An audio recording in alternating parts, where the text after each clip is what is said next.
Olá, alunos, vamos fazer aqui um exercício de psicometria, né? E vamos dizer o seguinte, que o E é o ar externo e o E é o retorno de ar. E a gente aí nós estamos interessados em saber o resultado da mistura, né? Quando a gente mistura dois jatos de ar, o que acontece? Por exemplo, imagina que eu tenho aqui 0,5 kg por segundo, que é a vazão máxima de ar externo, na condição 25 graus Celsius e umidade relativa 80%. Essa vazão de ar externa é misturado com 1,5 kg de ar por segundo de ar de renovação, retorno aqui, né? O R, a 15 graus Celsius e umidade relativa de 40%. A gente vai descobrir qual é a condição de mistura, né?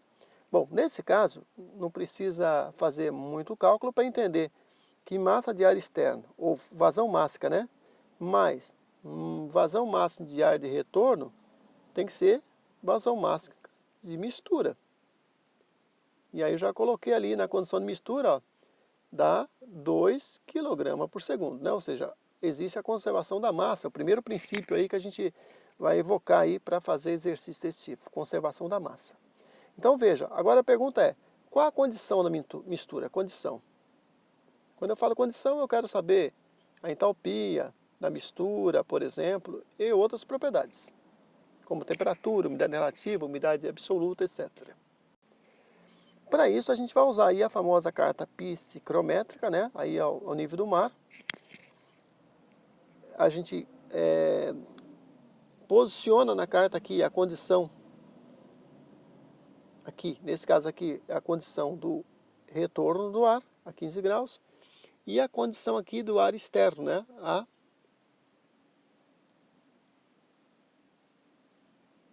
25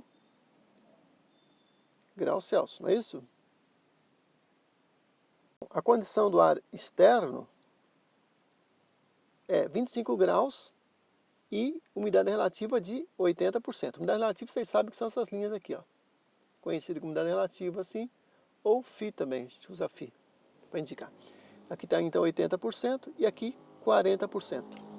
Bom, se a gente observar aqui, essa aqui é a linha da entalpia específica, H, que é kJ por quilograma de ar.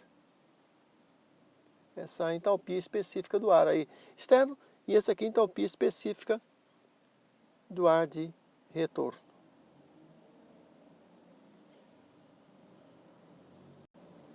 Bom, para calcular então condição da mistura, a gente pode aplicar um balanço de energia ali naquela mistura. Significa o seguinte, ó, vou fazer aqui do lado, ó. Quando eu tenho aqui, vamos colocar proporcionalmente, né? Aqui retorno, aqui externo. Quando a condição final é mistura. A gente pode fazer o seguinte, ó.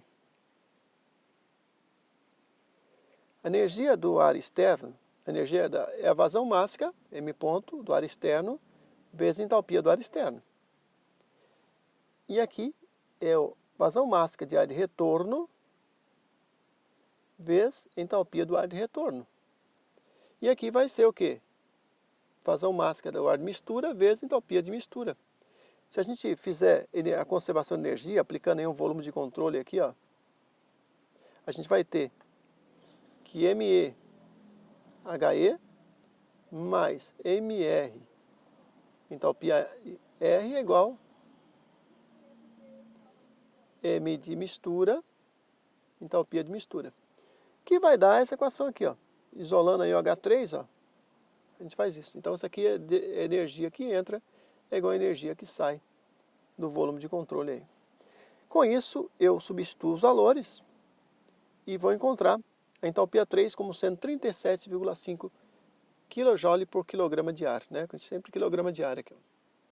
Finalmente, eu posso colocar de novo aí, vem aqui na carta, posiciono os 35,7 kJ por quilograma de ar aí, e encontro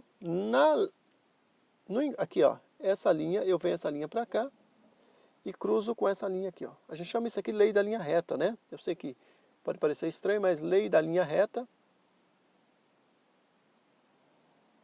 Por quê?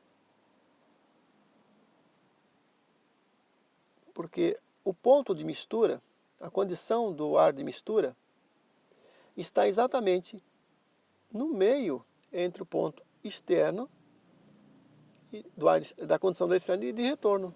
Então a mistura fica aqui no meio, ó. Só que no meio, numa posição indicada pela entalpia 3, que é a entalpia 3 que nós calculamos. E com isso você pode vir aqui, ó, e descobrir diretamente na carta qual é a umidade relativa na mistura, pode obter aqui a umidade absoluta da mistura, pode obter aqui a temperatura TBS da mistura e assim por diante. É isso, espero ter entendido e até a próxima aula.